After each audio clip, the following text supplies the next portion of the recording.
Hey everybody, I'm Jason and welcome back to my channel.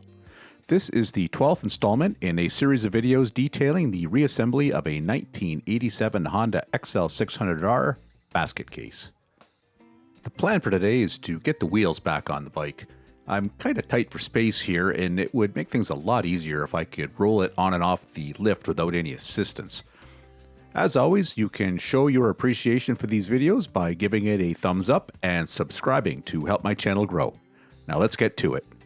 All right, we're going to start with the rear wheel assembly.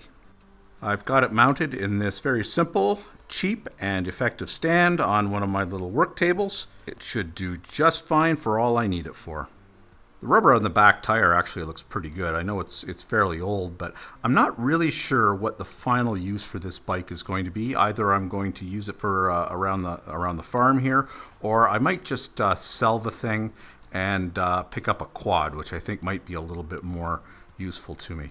But anyway, I think for now I'm just going to keep this rubber on, and either I will use it myself, or if somebody wants to put this thing on the road because I'm going to have it in condition, Ontario safety checked, then they can put whatever tires they want on it. The rim itself is in really good shape, not too scratched up at all. The spokes are a little bit corroded, but they're not bad at all. I'll just kind of give them a little rub up, and then hopefully they'll come out looking not too bad. The hub, it's a little bit dirty. The paint looks to be intact. Same with all the components on the outside. Rear sprocket looks to be in really good shape. Just kind of dirty. So I'm going to take it all apart and probably throw it all into the ultrasonic cleaner, get her spick and span, and back together. Okay, so this rear tire assembly is put back together as it came off the bike. The axle and everything's still in it. So just got to take the nut off of this side. A couple of the components. Boy, this stuff's really greasy. Okay, as always, make sure you pay attention to how it comes apart. You can go online and find all kinds of great exploded deep diagrams to show you how to put it together. I really count on those. Okay. This is the brake drum side. Come on. There we go. Oh, it's a little tight. There's a fair bit of dried grease on that axle. All right, let's take her over and take a look. Oh wow, these brakes look like they're brand new. Everything nice and clean in here. There's no oil leaks. So yeah, that's good. Taking these apart's pretty easy. All you have to do is sort of make a clam out of them, clamshell them, and then just pull them off. And the springs come with it. All right. Let's pull this axle out. Okay, all the little parts.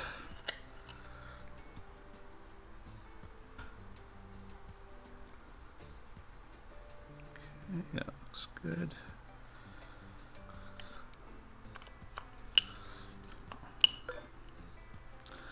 Not yet.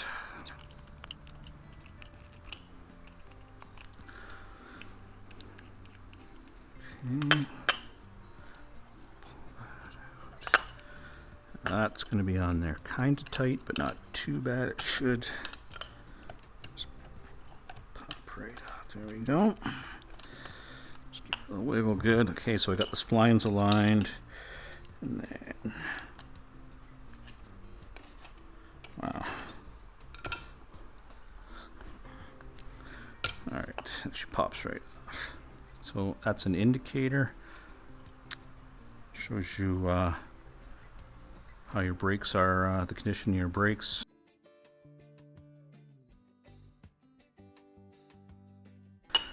And then we'll just slide that shaft out. That thing's in pretty good shape, but certainly in need of a cleaning. Okay, here's the basket for the cleaner, the ultrasonic cleaner. And then everything goes in here. There's nothing that can get hurt. All the little pieces, as long as they, don't fall through those little holes. I should really do a video just on the ultrasonic cleaner. I just love this thing. It makes things so much easier. Okay.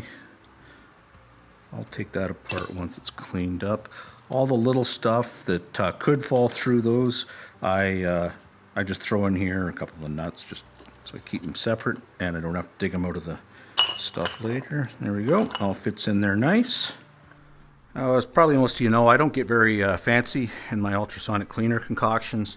This is just Dawn dish soap, about an ounce, and I think this is 6 liters. Dawn is the best grease cutter known to mankind, I swear to God. My settings are usually 50 degrees C, which is very hot, and my timer maxes out at 30 minutes, which is what I'm going to do for a couple of runs.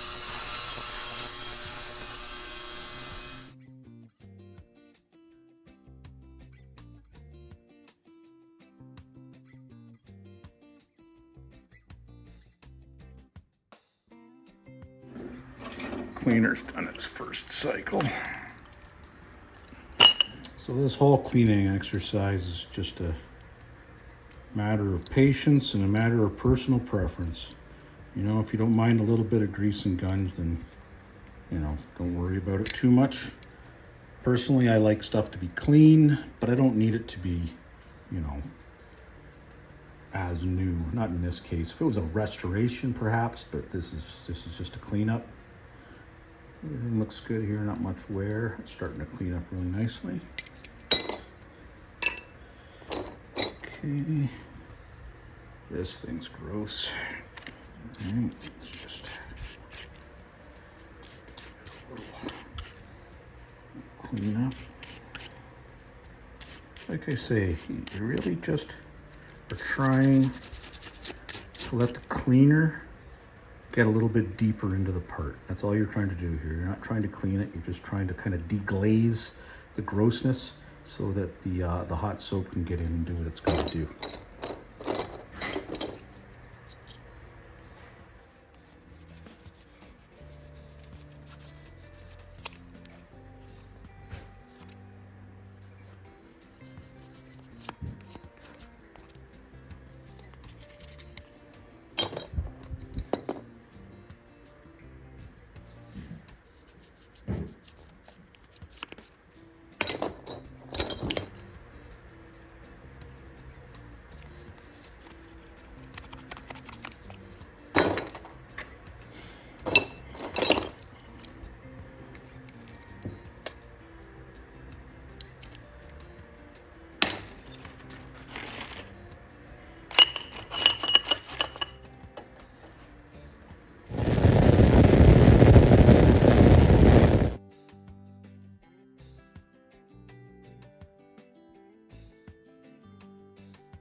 Okay, so these parts took 3 cycles in the cleaner, the ultrasonic cleaner.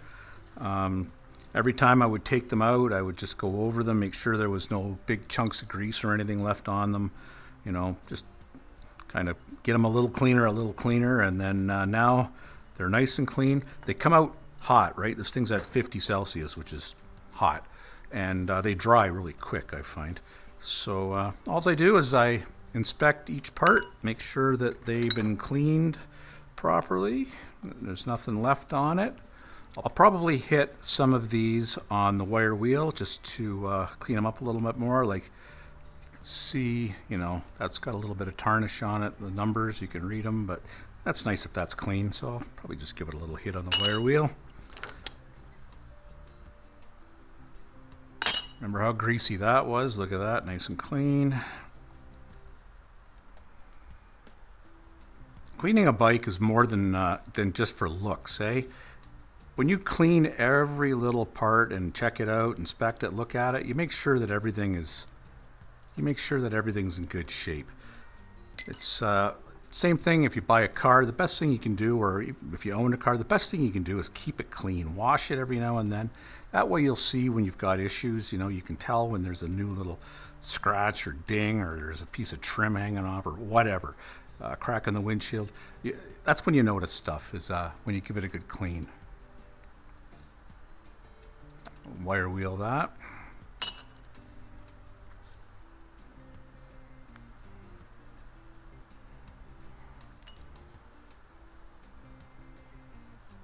So I think I'm going to change my mind on replacing these for right now.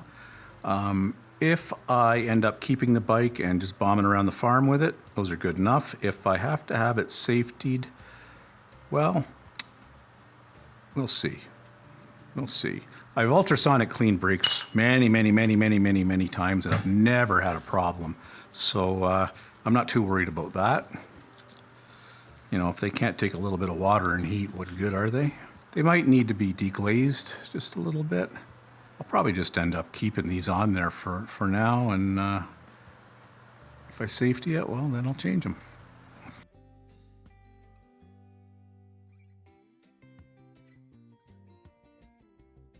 So in case you're wondering, that's the front axle and the little spacer for the front wheel.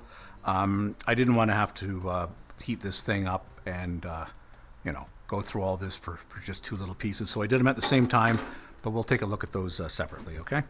Right. So this is the little spacer. This slides into a seal on the rear wheel by the rear wheel bearings. I did check the bearings earlier, and they seem to be fine. The wheel spins very freely. There's no little catches or anything. Yeah, so that's nice and smooth, no little burrs. Yeah.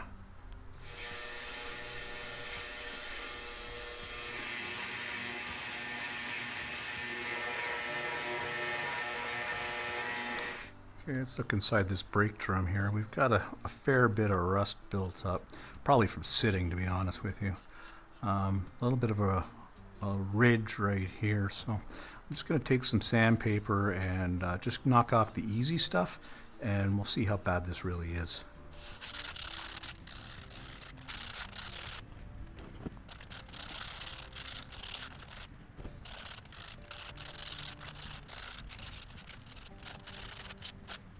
Okay, we'll hit it with some brake clean.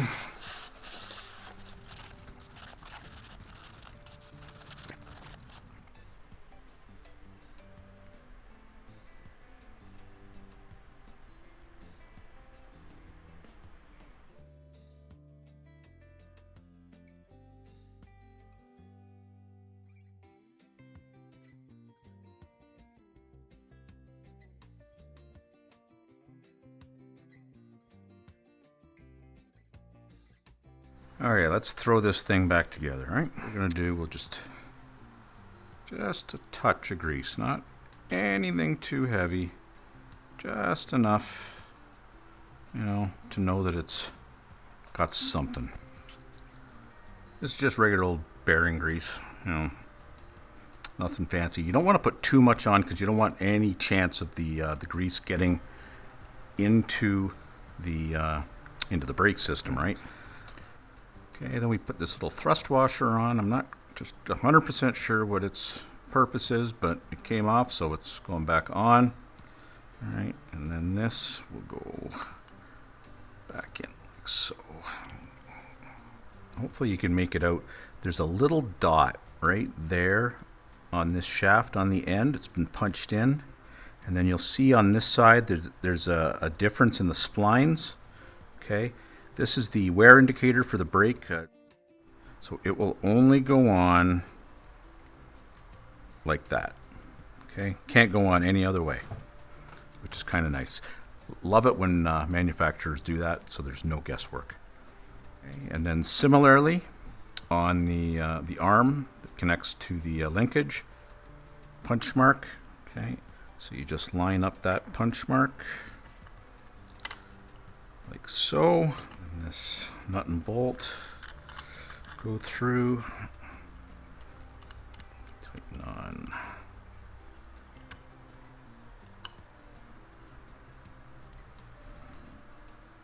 Like so. Okay, and then this piece, which will connect the linkage, I've got a brand new little cotter pin for it. I'll just put that in like that. Okay, trim off these long ears.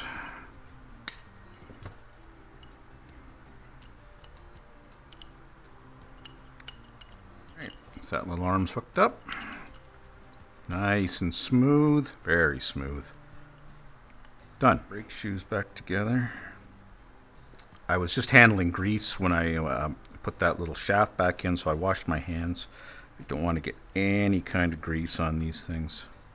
Not good at all. Okay, they just go together with these springs like so.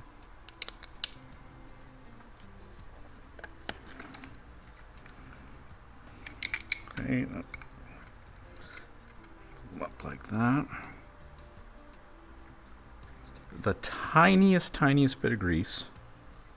Just put it on there, just ever so lightly. Okay, just so it's not a dry surface. All right.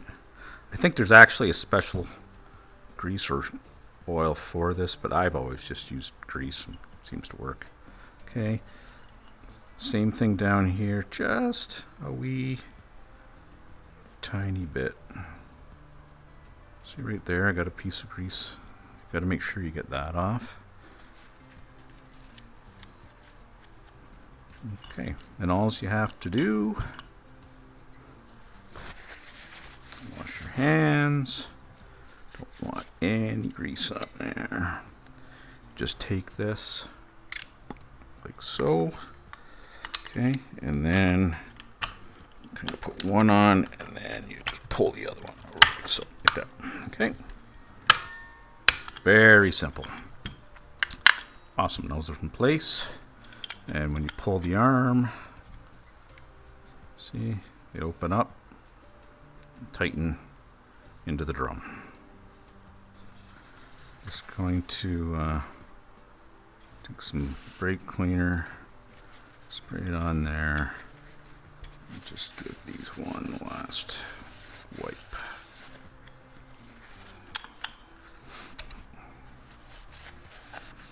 Make sure they're nice and clean, dry. Yeah, looks good.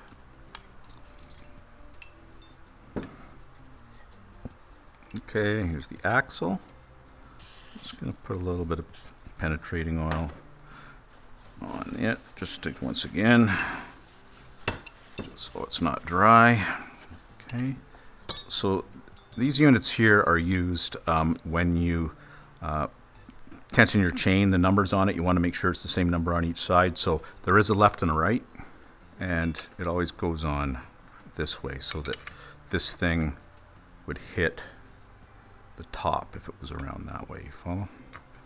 You'll see. Okay, so we'll put that on. So that goes on first. All right. Then there is this little retainer unit. Okay. See, it's got a little curve right there on the end. So that's going to go so that the curve faces me this way, so you can get it's a little finger hold. Right. There is this special little thrust washer. And then the whole thing just goes in like that. Now this here, okay, this hub is stationary, and so is the axle. So there's no turning in here. There's no seals. There's no bearings or anything like that. This here goes out and it'll catch on the swing arm. You'll see. Okay, just gonna give this brake drum a little wipe. Make sure there's no grease in there. Okay.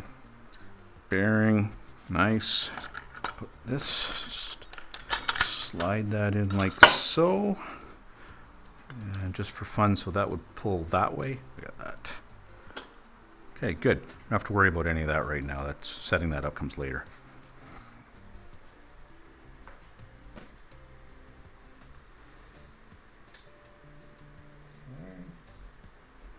Okay, there's that little spacer I was talking about earlier.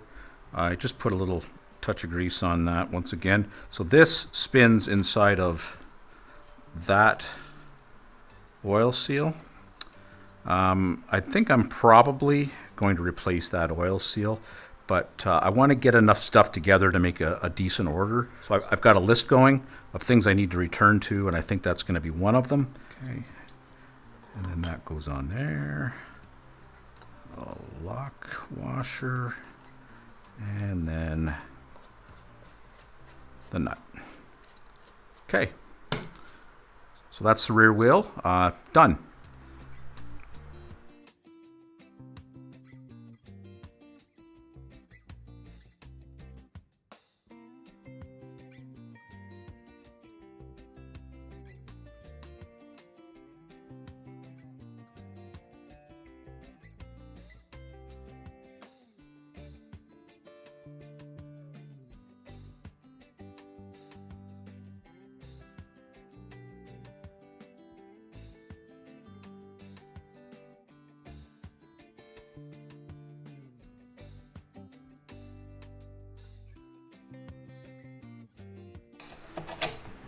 Awesome. And then, oh yeah, listen to that. You don't hear anything, do you? Because it's smooth. Beauty. All right, well, not surprisingly, we're going to switch over to the front wheel now. Disc brakes, okay, which I'm going to cover that in the next video. So all I really have to do is make sure that the bearings are okay, which they are. Then there's just the axle, and it's another one of these little collars that goes in like so, catches that oil seal and keeps the grease in, and it also spaces it out for the forks to clamp on. Let's just take a quick look at this brake disc, make sure that it's within spec, and then I'll cover the caliper in another video when I hook it all up to the handlebar and everything. There's a little bit of cleaning and whatnot to do there. And then I've got a rolling chassis, which is what the point of this video was.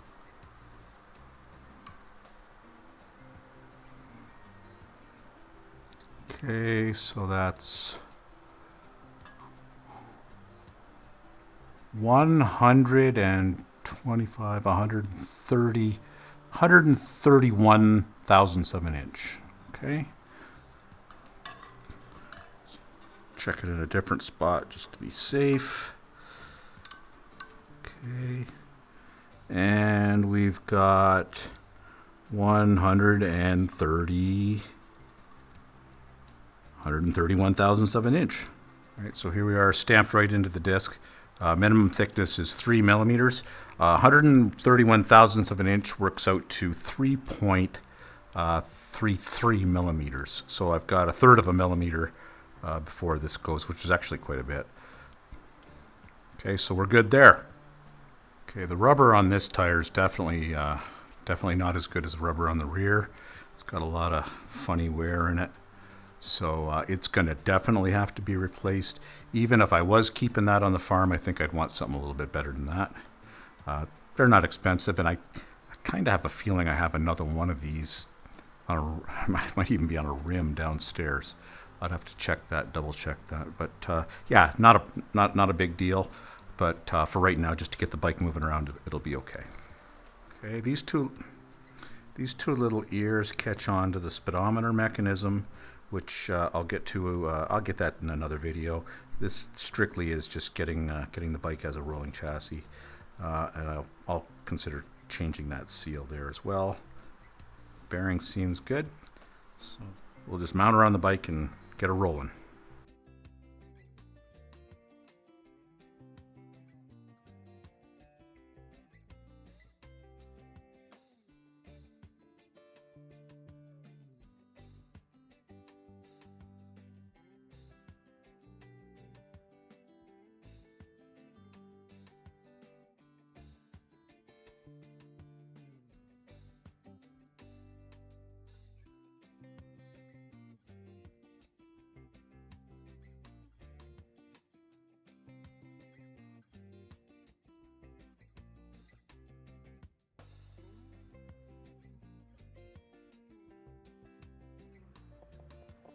Well, that's it for this episode. I know it's taking a while, but I'm getting there.